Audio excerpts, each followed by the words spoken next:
Assalamualaikum warahmatullahi wabarakatuh. Hai teman-teman, balik lagi di channel ini, di channel Persepsi. Bagaimana kabar kalian? Semoga kalian baik-baik saja ya. Dan semoga negeri kita ini segera terbebas dari virus corona. Kali ini ada kabar panas antara Menteri Kesehatan Terawan dan juga Anies Baswedan. Kementerian Kesehatan kembali mentahkan usul pemerintah DKI Jakarta untuk menerapkan pembatasan sosial berskala besar atau PSBB.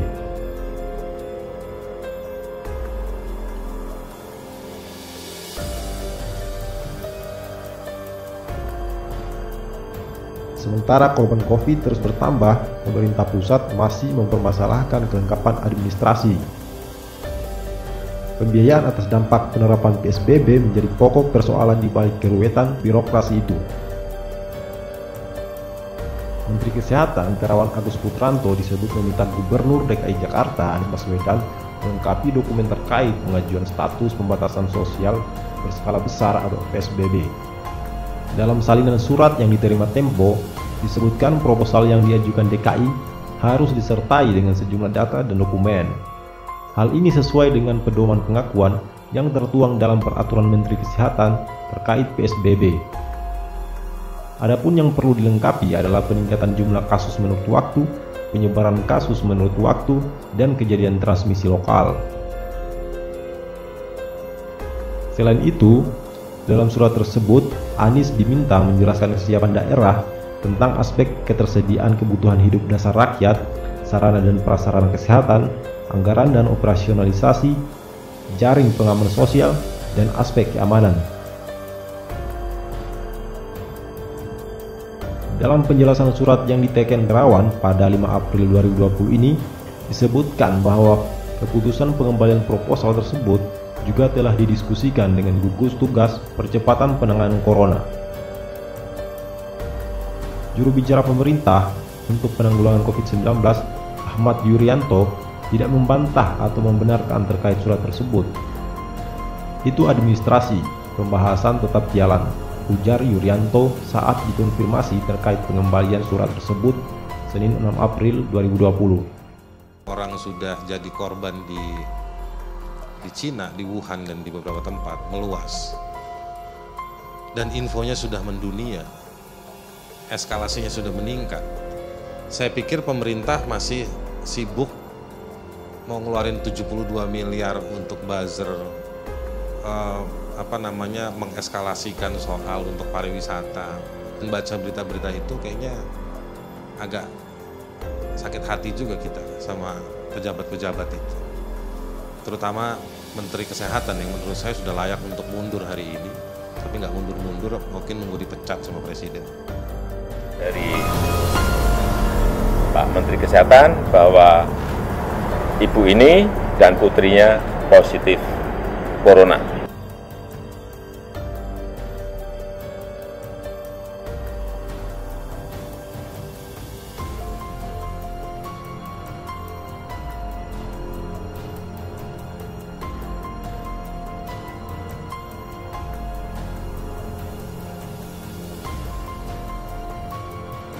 Saya perlu sampaikan dalam kesempatan ini, saya garis bawahi saja bahwa kondisi penyebaran COVID di Jakarta ini masih amat mengkhawatirkan. Tingkat penyebarannya masih cukup tinggi. Kalau kita perhatikan, lonjakan angka kasus cukup besar.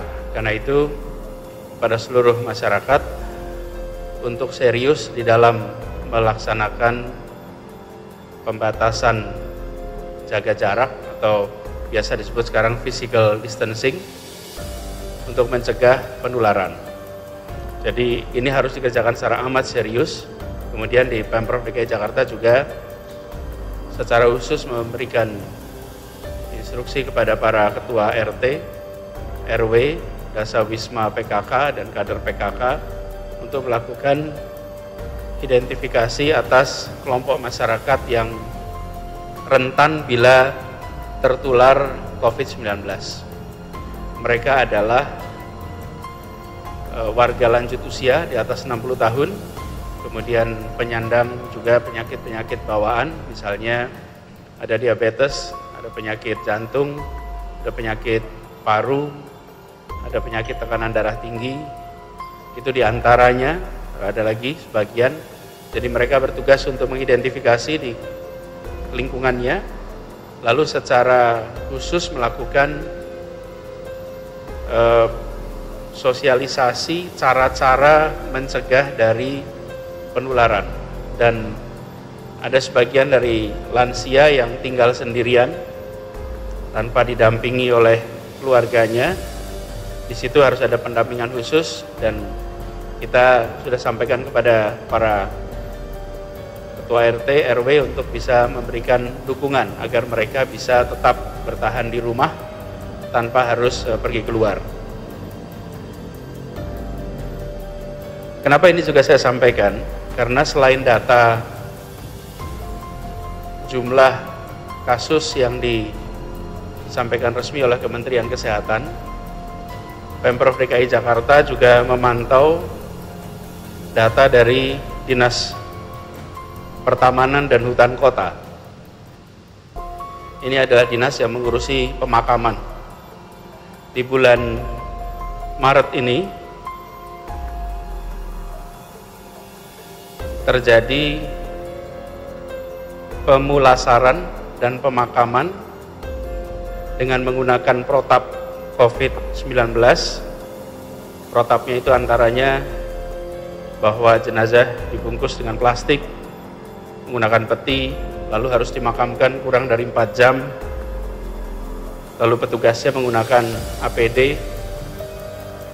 Sejak tanggal 6 itu mulai ada kejadian pertama, sampai dengan kemarin tanggal 29 itu ada 283 kasus.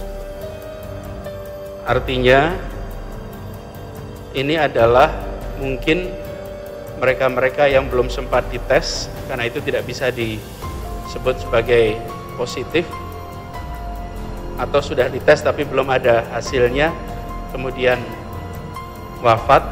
Ini menggambarkan bahwa situasi di Jakarta terkait dengan COVID amat mengkhawatirkan. Karena itu saya benar-benar meminta kepada seluruh masyarakat Jakarta, jangan pandang angka ini sebagai angka statistik. 283 itu bukan angka statistik, itu adalah warga kita yang bulan lalu sehat, yang bulan lalu bisa berkegiatan. Mereka punya anak, mereka punya istri, punya saudara, dan ini semua harus kita cegah pertambahannya dengan secara serius melakukan pembatasan. Tinggallah di rumah, disiplin untuk menjaga jarak, lindungi diri, lindungi keluarga, lindungi tetangga, lindungi semua. Jangan sampai Dinas Pertamanan dan Hutan Kota yang mengurusi makam ini punya angka yang lebih tinggi lagi. Mari kita ambil tanggung jawab semuanya. Itu juga sebabnya kenapa kami merasa perlu untuk menyampaikan pesan yang amat kuat pada seluruh masyarakat soal ini. Saya rasa itu saja yang perlu saya sampaikan. Tadi, ya silakan.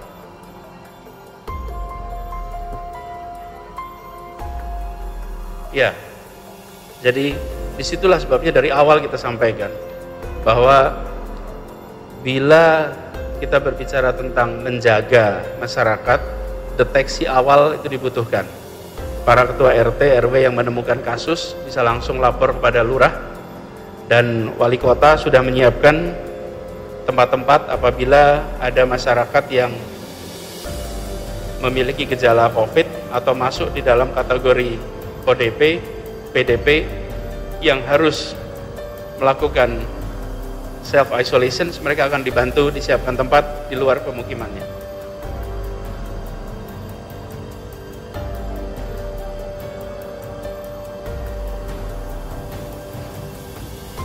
Ya, keputusan mengenai karantina wilayah itu ada di kewenangan pemerintah pusat. Kami di DKI Jakarta memang mengusulkan itu, kami menyampaikan surat terkait dengan itu, dan di dalam usulan kami kami menyebutkan ada beberapa sektor yang harus tetap bisa berkegiatan. Pertama adalah energi, yang kedua adalah pangan, ketiga adalah kesehatan, keempat adalah komunikasi, dan kelima adalah keuangan. Itu yang kita pandang perlu mendapat perhatian. Tentu akan ada sektor-sektor esensial lain.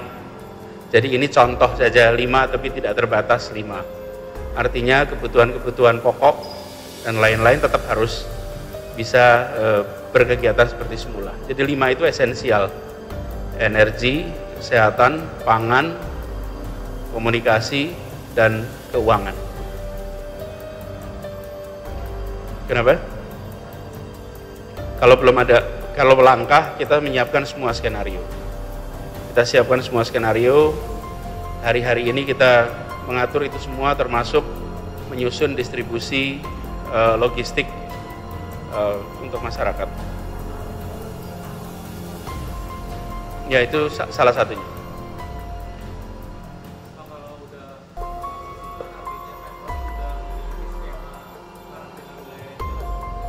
Oh, itu semua keputusannya bukan di kita. Keputusannya kan bukan di kita. Tapi kita menyiapkan untuk semua langkah. Karena seperti kita ketahui, tadi Bapak Presiden memberikan arahan mengenai pembatasan sosial berskala besar. Dan itu sesuai dengan Undang-Undang Nomor 6 Tahun 2018 tentang karantinaan kesehatan. Jakarta 2 pekan ini sudah melaksanakan. Jadi Jakarta selama 2 pekan ini, itu kalau di pasal 59 ayat 3 itu disebutkan peliburan sekolah dan tempat kerja, kemudian pembatasan kegiatan keagamaan, lalu kegiatan di tempat umum dan fasilitas umum. Ini adalah contoh yang sudah selama 2 pekan ini kita lakukan. Jadi selama 2 pekan ini kita melaksanakan seperti pasal 59 dalam Undang-Undang Nomor 6 Tahun 2018 yang biasa disebut sebagai pembatasan sosial berskala besar. Apa? Ya, karena itulah kewenangannya terbatas. Jadi kita makanya berharap ada ketetapan hukum sehingga kita bisa melakukan penegakan atau enforcement. Saya rasa cukup itu dulu teman-teman sekalian. Jadi